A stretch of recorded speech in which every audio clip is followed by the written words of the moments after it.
Pag gumawa ka pa ng barel, pag nagpa-picture ka, ano yan? Crime against humanity na? Talo na dito si Butoyan. Mga ebidensyang pinapakita sa International Criminal Court laban kay former President Duterte sa di umano'y crime against humanity. Puro mga chismes. Anak na kamote. Ang tindi no, ang lakas ng amats ng ni Butoyan. Ang lakas ng amats ng mga bangagista. International Court. Tapos ang bit-bit mong ebidensya at puro chismes. Yeah, words, puro mga old videos nung mayor pa lamang si Tatay Digong. Anak ng kagwang na yan. At nakikita man yan sa sa social media, yung mga video public man yan. Ebidensya. Anak ng kamote, chismis sa International Chismis Court. Ayan, tawag sa inyo ICC, mga hinayupa kayo. Nakakahiya ho, no? Hindi ba kayo nahihiya? Sabi ninyo 30,000 yung namatay, pero ang ebidensya ninyo nung panahon pa, Tatay Digong nung naging mayor siya, yung mga hyperbully na mga statement, anak ng ebidensya. Magandang tanghali po mga kabisdak. Palike po muna, pa-share, pa-subscribe. Pakipindot po ang inyong notification bell para palagi po kayong updated sa ating mga video. Bisdak Historiador po, suportahan po natin pangalawang YouTube channel ko po. Alam niyo, no, ako'y nalibadbaran dito nung paglatag na po ng mga ebidensya kagabi laban kay Tatay Digong ng mga prosecution team. Akala mo naman magigimbal ang buong mundo sa mga ebidensya. Anak ng kagwang, magugulat at magagalit ka dahil ang mga bubo pala ng mga hinayupak na ito, puro mga ubob, no? Yung ebidensya pong nilatag, puro mga chismes at kinukuha lamang sa social media na available po yan in public. Alam mo, yung mga statement ni Tatay Digong na madiin ba, kapag ako'y nanalo, makugurgur kayo sa akin. Krimen na agad yun. At yung mga old photos ni Tatay Digong na nakahawak ng baril, kasama si Sinto Ronald Bato de la Rosa at si Piña, ebidensya na crime against humanity na yon. Sarap ninyo. Kaya nga chismis. Walang kwentang ebidensya. Pag ito paniniwalaan pa ito ng International Criminal Court, dahil ito nasa public naman to, naka-live kagabi, at i-confirm ninyo yung kaso ni Tatay Digong, kalukuhan po yan. Sira yung organisasyon nyo, puro mga chismis.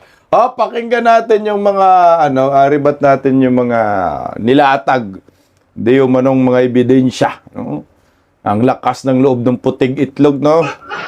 Mantakin mo sa Pilipinas nangyayari. Paano nalaman nila, no? Ito nangyayari sa Pilipinas. Taga-Pilipinas kayo?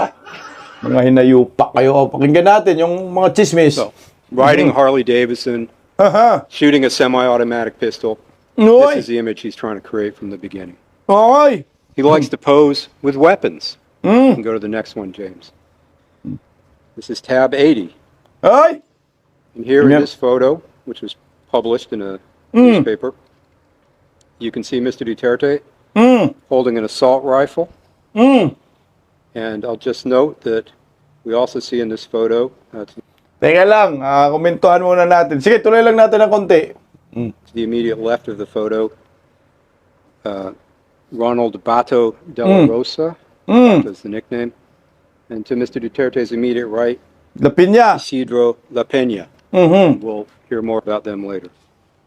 Tingnan mo yung picture na yan, available yan sa social media, public ba yan, kumakalat na po yan. Noon pa yan, I think mga 2015, nag-umpisang kumalat yan, o hindi lang 2015. Nandyan si Bato, nandyan si La Piña, si Tatay Digong may hawak na baril yan. Hindi ko alam, usi ba yan? Anong klaseng baril yan?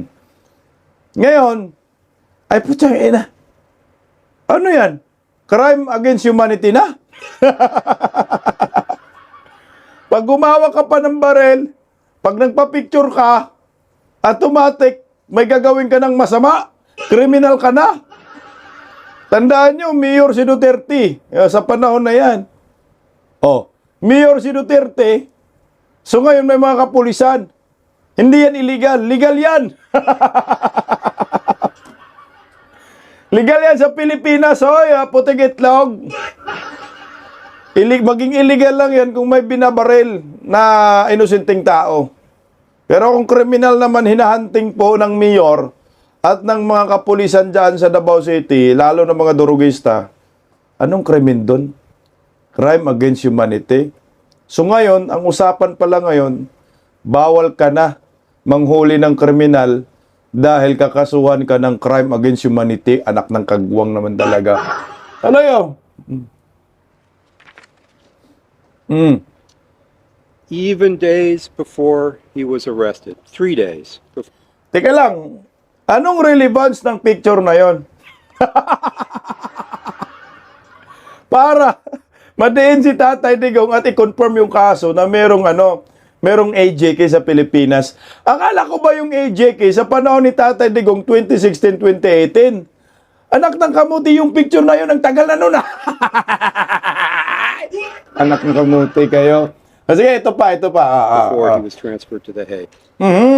This tough guy persona was on display again during a speech in Hong Kong. Ito sa Hong Kong. He brushed off the possibility of an ICC arrest warrant.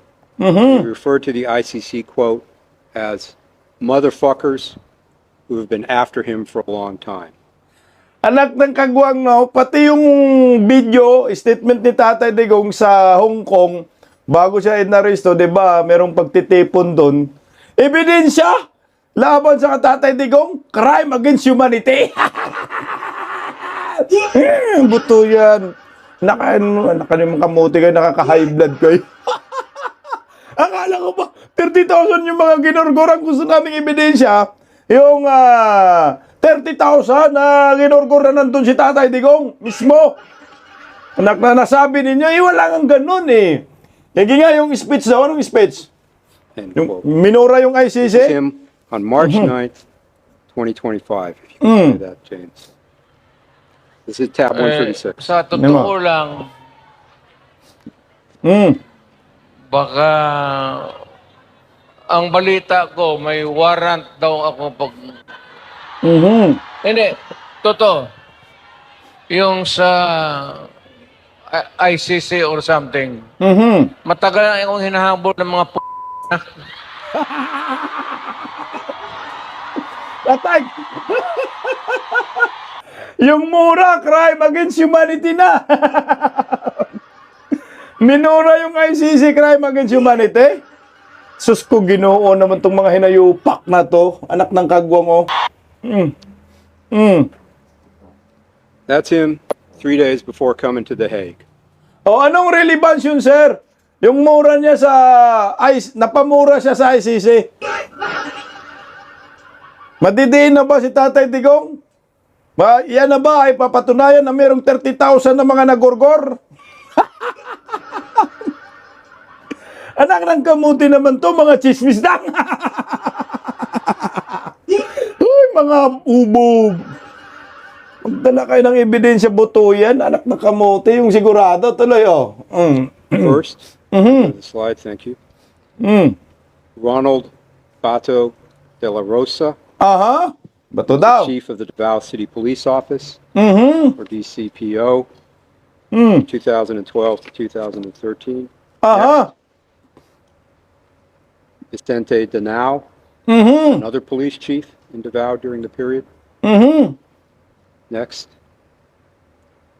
Christopher Pati si Bongo. who was Mr. Duterte's aide, special assistant, an important advisor from 1998 to 2016, Davao period, and then continued later in the presidency.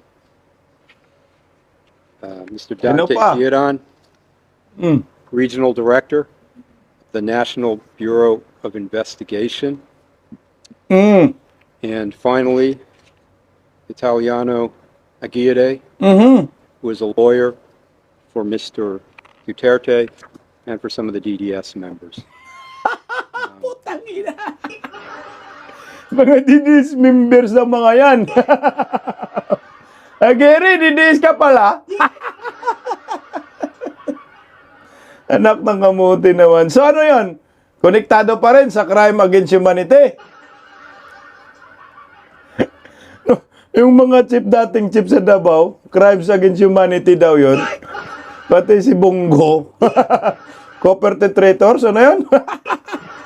Anak ng kamuti talaga. Oh. During the mayoral period. And Ms. Croft will discuss these co-perpetrators and their roles in more depth in her presentation, which will. Co-perpetrators daw, sabi ng hinayupak ng puting itlog. Paano mo masasabi? Meron bang, dapat bago kayo mag-isip ng co-perpetrators, ano sinasabi niyo? Ay, patunayan nyo muna na merong AJK. Hindi yung nagtuturo na kayo ng mga dating mga PNP chief ni Tatay Digong, pati yung aid, ay meron ng AJK. May crime against humanity na. Eh wala nga kayong ebidensya na may nagugurgur harap-harapan 30,000. Yeah, words of. Tuloy will be tomorrow. Let me talk now a little bit about the structure of the Ano Davao naman? Death Squad, or DDS. Ay, sikat na as we say tayo in mga our brief, DDS.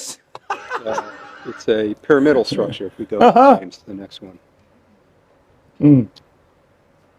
Again, this colloquially became known as the Davao Death Squad, and it had a hierarchical pyramid-like structure. At the very top, Alam mo, ngayon lang ako nakakita ng ganitong mga ebidensya, puro chismis. Gumagawa ng draft. Gumagawa pa ng graph pala, graph, hindi draft. DDS daw structure, so mayoral period. Rodrigo Duterte, other perpetrators, DDS handlers, DDS members, police and non-police hitman. Kailan nangyayari yan? Nung Davao pa si Tatay Digong. Anong Davao? Nung mayor pa si Tatay Digong sa Davao. Anak ng kagwang, no? Bakit napunta nung panahon ng giging mayor si Tatay Digong? Puro pa mga chismis. At saan mo nalaman yan? At sino magpapatunay yan na totoo? Di ba ho? Sana naglabas kayo ng witness dyan kung meron man. Wala. Malamang Kimutobato yan Ilas Cañas Itong mga kriminal din na mga yan Tsaka panoon pa naging mayor. Akala ko ba yung AJK nung 2016 to 2018? Nagrereklamo kayo dahil presidente si Tatay Digong nag-war on drugs. Ba't napunta kayo sa nung mayor pa siya anak ng kagwang? Puro chismis pa! as mayor, Rodrigo Duterte. And as mayor, he had, of course, de jure control over the Davao police. And the evidence shows, Para 34, we talk about this in our brief, he also had de facto control. Under him were co-perpetrators, some of whom I have mentioned. Yun sila ni Bato, The co-perpetrators perpetrators had daw. different roles, but one of them was to relay orders and instructions down from Mr. Duterte Utangin to the DDS handlers, and also to relay reports back up to Mr. Duterte. So a typical chain of command. The instructions go down, the reports go up. Tapos, This is what the witness may calls nagurgor. the meeting. Quote, he, Duterte, Ito pa. told us that your job here in the city would be to kill the drug pushers, the snatchers, and the holdovers. That's what our job is going to be. End quote. And in private, with his paid killers, Mr. Duterte didn't say anything about self-defense. Anak ng kagwang, tingnan mo yung sinasabi niya, no? Na ang trabaho daw ng DDS ay para gurgurin yung mga holdupper, snatchers, mga drug pushers. Kung totoo mang may DDS, Eh kung ganun man lang ang trabaho yan, anak ng kagwang, hindi matutuwa tayo dyan. Hindi ba ho? Hindi ba Marites? Anak ng kagwang naman na yan eh. Sino bang kinukurkur? Mga kidnapper, snatcher, o mga durugista. Ay di, pabor sa mga inosenteng tao. O kaysa naman mga inosenteng tao, bibiktimahin ng mga durugista. Eh, galing na sa kanila yan, ha? Again, puro chismis nga yan. Kasi si Tatay Digong sa law enforcement talaga, magaling talaga yan si Tatay Digong. Yan yung expert na. Kaya nga, one of the safest city, ang Davao City sa buong Pilipinas at sa buong mundo. Anong relevance nung sinasabi niya para madiin si Tatay Digong sa crime against humanity? Wala. Lahat ng yun ay chismis. O ito pa, para masaya tayo sa mga animal, mga chismis. Another chismis. So itong may mga video na splice video pa, hindi pa pinipli lahat. Yung mga video interview kay Tatay Digong ng mga media. Hyperbole, sarcasm. No? Tingnan mo, pakinggan natin si Tatay Diggs. Bisaya lang nakantindi dito. He then provided these death squad members with guns and ammunition. Hoy! And again, in a festive way, a basket was passed around filled with handguns, and the new members could pull one out, like getting a prize. Putang ina! Si Tatay Digong, parang may private army ka na, Tatay Diggs, ha? Kukuha lang daw yung mga miyembro ng armas doon sa basket. Tangina. Oh, parang nagiging terorista si Tatay Diggs, datingan siya sa sinasabi ng hinayupak na to, ha? Ayun nga tuloy, oh. They would each have a weapon, a new job. It was a celebratory event, Mr. Duterte. The witness explained Mr. Duterte was happy at this dinner meeting. He was laughing, and Hoy! he even sprayed a bottle of champagne to celebrate. Putay na! Dismiss! Nagsiselebrate, nag-happy-happy daw. Meron daw champagne. Dung, tuba lang man yan si Tatay Digong. Yeah, words Marites lang, talaga. Power 5. Ah, One witness recalls, ah. we can go to the next slide, James, thank you. Ito na, ito na. Recalled of this event, quote, he, Duterte again, said it was like a baptismal, like a launching. He was very happy at that moment. Muntang ina, parang baptismas daw, binyag. Baptismal? Parang nagbinyagan. Dahil merong ginawa si Tatay Digong ng grupo. Talaga naman. Chismis Marites! Oh. End quote. Uh-huh. That's tab 51. Mr. Duterte was very happy Oho! at the birth of the DDS. Nung nagawa daw yung DDS, masaya daw si Tatay Digong. Puntang na, sikat na talaga tayo sa buong mundo. Sir, Duterte diehard supporter, sir. Hindi yung Davao Death Squad, sir. Yan po yung DDS, sir. Important to note, Your Honors, Haha. Mr. Duterte has freely admitted his role in the Davao Death Squad. He doesn't deny it. Well, now he does. But he did not before he came here. During an interview with a local news station in 2015, Ito, interview ha. Alam ko, napanood nyo na itong mga interview na to. Matagal na to. Kumakala, 2015 interview sa local radio. Ayun, nakuha nila ha. Isipin mo, hindi pa siya presidente yan ha. Kinuha nilang ebidensya. Anak ng kamote, oh. he admitted that he is the Davao Death Squad. If we could play that now, please, James. This is tab Ako daw ang death 11. squad. So how do you react to that? Tinood. Tinood na. Nang sinabi ni Tatay Digong totoo, so ngayon, may Davao Death Squad na. Ang tanga naman.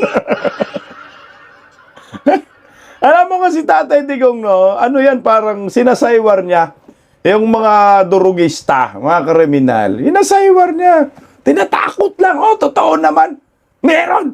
Oh, bakit? Anong ano ninyo dyan? Anong reklamo? Pero hindi yan enough. Tapos sasabihin mo merong Davao Death Squad. Kailangan mo pa rin. May ebidensya. Anak ng kagwang hyperbole. Anak ng kagwang sarcasm lang naman yung mga sagot na yan. Ebidensya na. Oh. They say I'm the death squad. Hmm. True. That's true. Oh, tangina. No, Your Honors, in some ways, this case is not exactly killings. Alol, pag sinasabi pala ng tao, nagpa-interview, na true, totoo na. So hindi ka na maghanap ng ebidensya. Patunayan mo na yung interview na yon, yung sinasabi ni Tatay Digong na mayroong Davao Death Squad, ay totoo. Hindi pwedeng manggagaling ang ebidensya ninyo sa bunganga ng inyong inakusahan. Ang mangyayari dyan, maritis. Ay kaya talaya. He was interviewed as mayor in late 2015, and a reporter put a question to him, asked him about a human rights report, which suggested that he had killed 700 people in Davao. Aha. I'll play the video, and we'll see his response. You'll also see, just before we play that, Anak ng kagwang pati nga yung video na yon, oh. Pinatulan nyo yon? Ang bubo nyo! Alam mo kasi kaming mga Bisaya, pag nagbiro kami talagang to the highest level panakot man lang yan, sinasabi ni Tatay Digong para wala ng mga durugista kriminal. Oh. Mr. Christopher Bongo is in this video to Mr. Duterte's right. Look at the question. Look at Mr. Duterte's answer. Tingnan mo 700 no, pinatay ko. Ayan, tinanong ba, Kuya Bongo? Kaya ba sinali ka kasi nandiyan ka, lagi kang katabi. Tinanong daw, 700 ba yung pinatay mo? At tingnan mo, sagot ni Tatay Digong, sarkasam, pinatulan ng anong hinayo. Nandun si Naturalan Peter Cayetano, buti hindi ka nasama sa perpetrator. 2015 ba to? Oh, tuloy natin. Nagkulang ho sila sa kwenta. Medyo mga 1,700. Putangin na! Anak ng kamuti na yung interview na yon po. Kalukuhan lang naman mga sagot ni Tatay Digong. Ayan na, crime against humanity na pala yun. Kasama na ebidensya. Hindi ba presidente, ha? Ulol! Anak ng kamuti, oh. Sige nga. President in 2016. Play that, James. Ito na naman, splice video na naman. 3 to 6 months sabi ko. I will eradicate corruption, criminality, and drugs.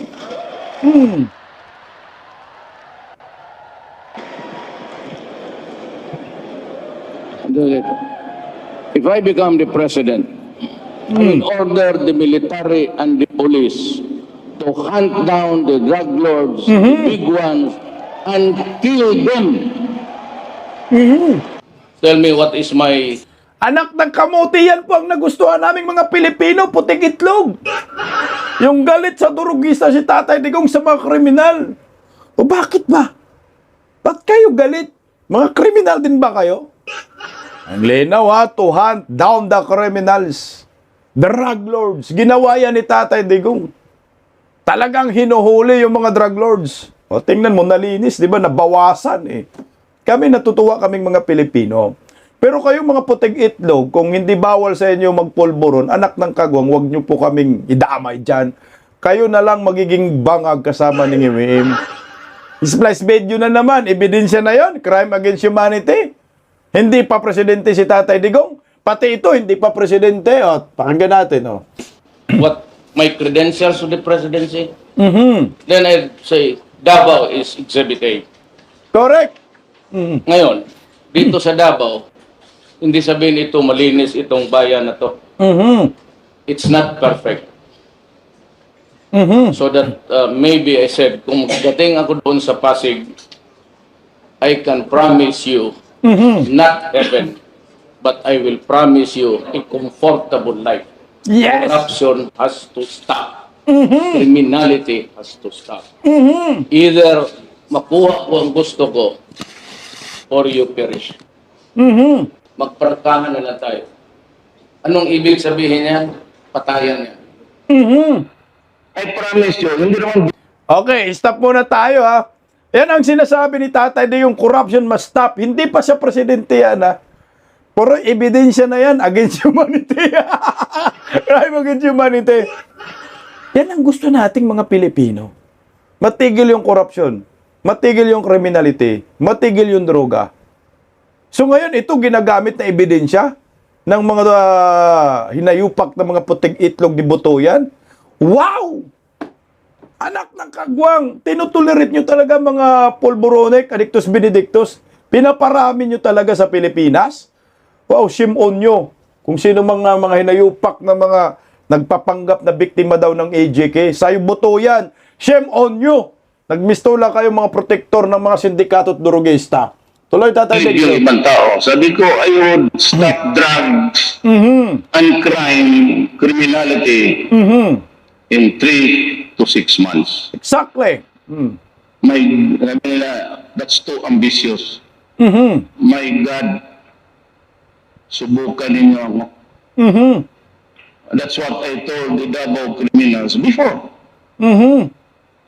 Sabi, pinapatawag ko pa, do you want to go out of the city? Gusto mong pumunta ng Manila, maganda ang buhay doon. Doon ka na lang, gusto mo? Eh, di yun hindi naniwala. Di patay. Ano pag-usapan natin niya? Bakit para sa akin? Did I do it for my own? For my own benefit? To enrich myself? What does the life of a criminal got to do with your pocket? Yes. Nabi ko lang, I want a peaceful city. Umalis kayo. Pag hindi, papatayin ko talaga kayo. Exactly. Iyan po yung mga... Pinatay ko. Tapos crime against humanity na daw kasi inamin na ni Tatay Digong. Anak ng kamuti, yan ay statement ng isang kamay na bakal. Yan ay panakot sa mga durugista. Panakot sa mga kriminal. Kailangan natin takutin tong mga yan. Kasi walang mga takot. Ito yung tinatawag na the iron fist, kamay na bakal. Kaya nga ginusto natin si Tatay Digong kasi hindi siya natatakot sa mga kriminal. So ngayon, anong kasalanan ni Tatay Digong dyan? Si Tatay Digong gusto niyang malinis, peaceful city.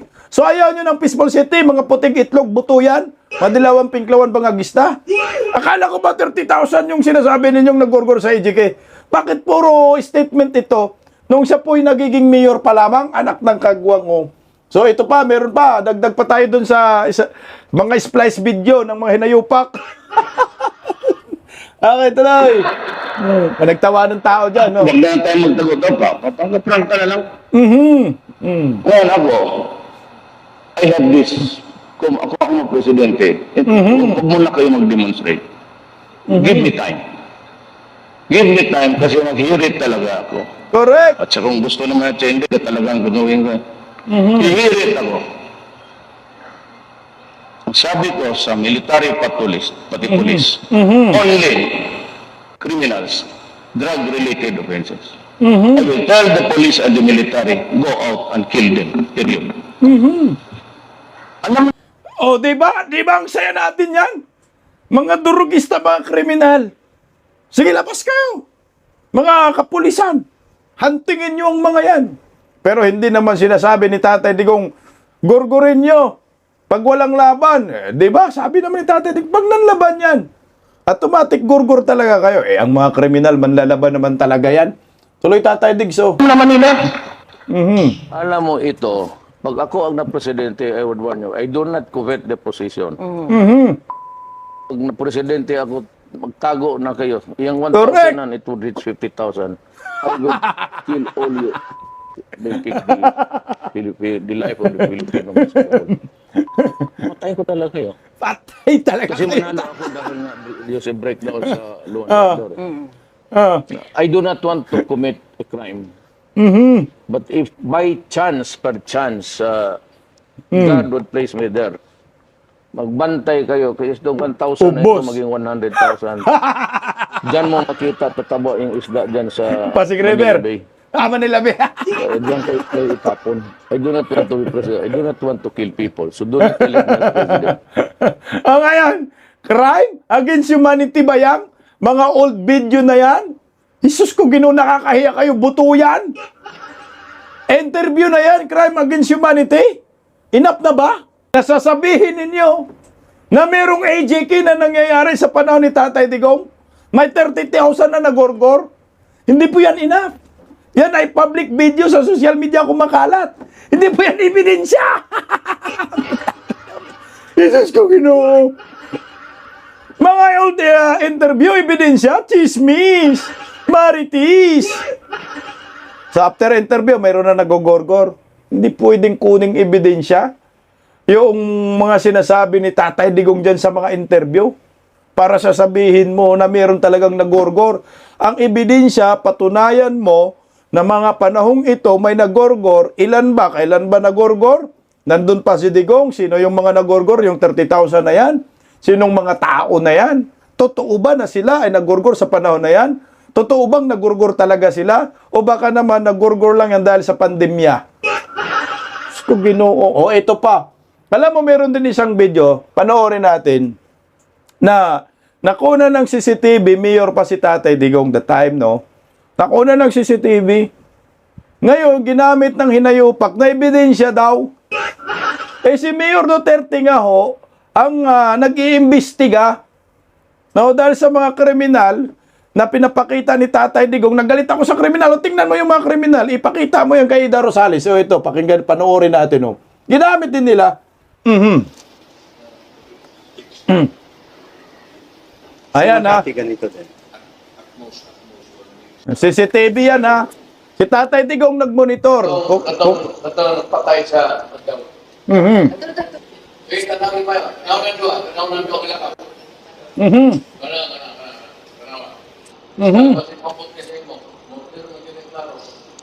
Okay. Reply lang muna natin. Kundi. Okay. Ang linaw dyan sa sinasabi ni Tatay Digong, no? Prosecutor, no? Prosecutor. O, tanawa ni, no? Basig mo abot ni Nemo. Murder gyud ni, klaro. Ibig sabihin yan, prosecutor, makinig ka, baka aabot to sa inyo. Ito ay maliwanag na murder ito. Malinaw na murder ito. Ay, ibig sabihin niya, si Tatay Digong nag-imbestiga, pinapakita niya, Ita Rosales ba yung human rights that time, na itong mga kriminal ay hindi po pwede, ay tutolerate natin. Yung mga inosente, hindi natin ipagtanggol. Pero yung kriminal, ipagtanggol natin. O, ito yung pinapakita ni Tatay Digong. Pinapakita ni Tatay Dig sa bidyong iyan na ito ang ginagawa ng mga durugista at mga kriminal sa mga inosenteng tao. Si Tatay Digong pang masama dyan. Anak ng kamote. Si Tatay Digong nag-imbestiga, si Tatay Digong ang masama. Jesus ko, Ginoo man. Tuloy, oh. Oh, ayan po yan, oh. Ayan, may kriminal dyan yata na ano. Oh. Ayan, parang may binunot yata yung tao na kulay pink. Ewan ko kung anong ginawa doon sa inosente, hinabol. Hindi natin alam kasi malabo. Tumakbo yung mga kriminal, nakita ng mga tao. Ayun yung video na yan. Nagtakbuhan mga tao dyan. Oh, mukhang ang sabi ni Tatay Digong doon, yun, may nangyari na. Mukhang namatay na yata yung nilapitan ng kriminal. O, yun ang maliwanag. Nag-imbestiga si Tatay Digong. Gusto niyang ipakita sa Commission on Human Rights kung gaano kagago, kabrutal itong mga hinayupak ng mga durugista. Pero, tingnan mo, iba yung reaksyon ng puting itlog, anak ng kamote. Sige nga, oh. And you have to wonder if what my friend said is true, that Mr. Duterte is an honest mayor trying to solve crime. You have to wonder, Mr. Duterte portrayed himself as tough on crime, order enforcer. This triple murder was filmed. Mayor Duterte watched it himself. You can see the perpetrators shooting during the crime. Yet, Mr. Duterte, the former prosecutor, Mr. Tough on Crime, could not get this triple murder committed in a market, broad daylight, with multiple eyewitnesses solved? Of course not. Oh, lol! Hindi mo naintindihan? Yung video na yon, si Tatay Digong nag-imbestiga. Nakuha yung CCTV. Yung nirecall yung CCTV kasi may kriminal nangyayari, yan yung pinakita. Oh, ito yung nangyayari. Hindi yung anak ng kamote, on the spot may krimen, tapos nandun si Tatay Digong. Oh, binidyohan yung krimen. Kinuha ng CCTV. Footage, anak ng kagwang naman ka, sir. Nag-imbestiga si Tatay Digong kasi merong krimen na nangyayari sa public market at nakita ng maraming tao. So ngayon, the only way na gagawin sa Pilipinas, sir, yung CCTV agad, sir. Ayan, tingnan mo ang CCTV. Eh, may mga kamera kasi sa Davao, sir, eh. Kompleto sa kalye, sir. Kaya lahat ng krimen na nangyayari dyan sa loob ng Davao City, nalalaman.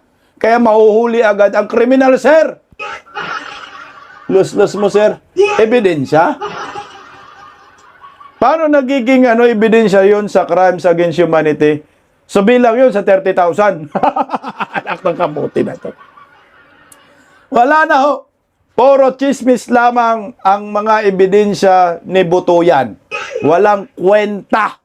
Lahat ay available sa social media. Hindi yan pwedeng magiging ebidensya. Mga old interviews ni Tatay Digong. Kaya pakinggan natin si Atty. Salpanelo, narito. Unang-una, Attorney, how was the proceedings? I understand you have been observing this po since it started kaninang umaga po. Well, yung opening ng prosecution, yun sa tingin ko, yun paulit-ulit na dati nila lang sinasabi yung mga naratibo nila. Pero batay naman sa chismis, batay sa spekulasyon, sa aligasyon, at mga hearsay pa. Yung defense naman, sinagot ang bawat aligasyon ng prosecution. Palagay ko maliwanag at dapat kung ako'y judge, lalong maliliwanagan ako. Alright. Attorney, pero kumusta pong naging Tuloy lang konti. observation kanina? Doon sa parte naman ho na we understand, meron na po ba mga prenesenta doon yung prosecution? Wala, puro lang paulit-ulit lang yung mga nababasa niyo sa dyaryo. Kung ano na nababasa niyo sa dyaryo for all these years, yun din. Inulit lang nila. Walang bagong sinabi. Walang bago. Hello, magandang gabi po mula dito sa Pilipinas. At kanina po nabanggit kayo ni Attorney Kaufman, kayo pong Philippine lawyers na nasa panig ni Pangulong Duterte. Ano po ang magiging papel ninyo dito sa defense team? Wala, hindi ko narinig yung nabanggit ang pangalan ko. Kaya hindi ko alam kung ano yung tinutukoy mo. Nabanggit po kayo Pangalawa, kanina. yung papel We are namin not dito quite sure if that mag-obserba. is an entry of Dahil hindi appearance. naman namin, Hindi. Sinabi niya, ang alam ko, sinabi niya lang kung sino yung, may mga nag-oobserbang mga Filipino lawyers. But anyway, yung papel namin dito, kami ay nag-oobserba pa lang, papakinggan namin, and then after the 5-day hearing or 4-day hearing, kami mag-uusap-usap ng mga abogado ng mga Pilipino, and thereafter, we will meet with the other side of the defense ng Presidente Duterte upang pagpulungan namin at bigyan din namin ng aming damdamin sa mga naobserbahan namin. Sexal, did you have a... Okay. So, ang liwanag puro chismis lang, walang bagong ebidensya. Tanginamin mo, Butuyan ka. Nasaan na yung 30,000 na sinasabi niyong nagurgor? Meron, di ba? Pasalitain nyo yung hinayupak ng mga witness na yan. 500 plus daw dinala eh. Nasaan yung ebidensya? Puro chismis lang. So mag-witness ka, chismis din. Ngayon pag ikaw witness kasi, kailangan mapatunayan mo. Yung mga paratang mo. Yung mga sinasabi mo. May ebidensya, may dokumento. Kailan nangyayari? meron diyang anak ng kamote. Hindi naman namatay sa panahon ni Tatay Digong, namatay sa panahon ni Bangag. Alam mo, tama dito si Atty. Sal. Kung ako huwis, ibabasura ko agad yan. Kasi yung mga witness, mga ebidensya, ay puro chismis lamang. Saan ka nakakita? Mga old videos, mga splice videos, yung ginagamit ho nila para ibintang kay Tatay Digong merong crime against humanity. DDS daw talaga. Bakit napunta tayo sa DDS? Davao Death Squad? Di ba Pilipinas na yung presidente na si Tatay Digong pinagbintangan ninyo may EJK? Bakit nung panahon pa nagiging mayor, yun yung inilalabas nyo? Anong ini-establish ninyo? Ini-establish nila dahil patunayan nyo may DDS? Hindi nga magiging applicable na yung DDS. Dahil noong 2016 at 2018 na reklamo ninyo, presidente na si Tatay Digong. Hindi mayor. Ang pinag-uusapan natin dito, pagiging Pangulo ng Republika ng Pilipinas. Yung mga statement ni Tatay Digong na pinapakita ng grupo ni Botoyan, yun po yung mga video interview nung panahon po na may plano na, Mayor, maging presidente ka, panahon ng pangangampanya. Yun nga kasi ang plataforma ni Tatay Digong. Nauubusin talaga mga durugista. Lahat ng mga kriminal, uubusin talaga. Na yan ay ginusto, pati mga kurakot ay ubusin talaga. Na yan ay nagustuhan ng maraming Pilipino. Kami dito, mga puting itlog, nagustuhan namin yan. 91% kaming mga Pilipino ay gusto namin na kalabanin ng mga durugista at mga kriminal, mga kurakot sa gobyerno. Ayaw nyo yan. Kami gusto namin yan. Pag ikaw Pilipino, galit ka kay Tatay Digong, abangag na kayo talaga. Ang liwanag pinag-iimbestigahan dyan eh. Ang liwanag sa mga sinasabi ni Tatay Digong, very consistent. Galit ako sa durugista. Galit ako sa kriminal. Galit ako sa mga kurakot. Lumayas kayo dito. Pag hindi kayo tumigil, ubos talaga kayo. O ngayon, anong masasabi ninyo dito? Galit kayo dahil yung mga kriminal ay uubusin ni Tatay Digong? Anak ng kagwang naman talaga, oh. Sino ba dapat maubos? Mga inosenteng tao? Wow! Ayaw ko na sa Pilipinas. Kaya maliwanag, yung mga nilatag nilang ebidensya, puro chismis lamang. Talo na si Botoyan at panalo tayo dito. Kung ganyan lang ang kanilang ebidensya, nasabi ni Panilo, dapat ibasura na yan. Paggising sa umaga, tanghali at gabi, nakikita ko ang post niya, ang hapdi. Paano nga ba to? Di ako makatanggi. Watch ko na lang at isipin ng mabuti. Disdak Pilipinas.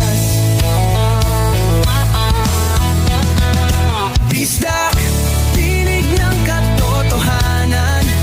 Sa bawat vlog may laban sa kasinungalingan. Mulat ang mata, gising ang masa. Disdak Pilipinas. Para sa bayan, gumigising sa diwa. Sa likod ng kamera, tapang ang dala, walang sinasanto kung mali ang gawa. Hinay-hinay, pero palaban. Boses ng tao sa digital na labanan. Disdak, tinig ng katotohanan. Sa bawat vlog may laban sa kasinungalingan. Mulat ang mata, gising ang masa. Disdak Pilipinas, para sa bayan, gumigising sa diwa.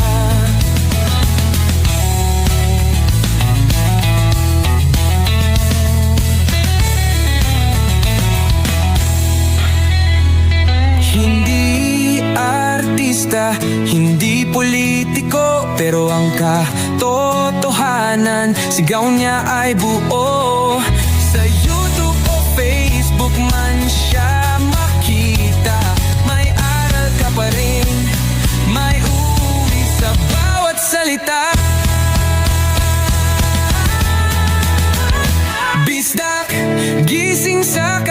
katotohanan. Di lang kwento, kundi panawagan sa bawat Pilipinong naghahanap ng liwanag. Bista Pilipinas, kasama sa pagbangon ng bayan. Bista Pilipinas, boses ng masa,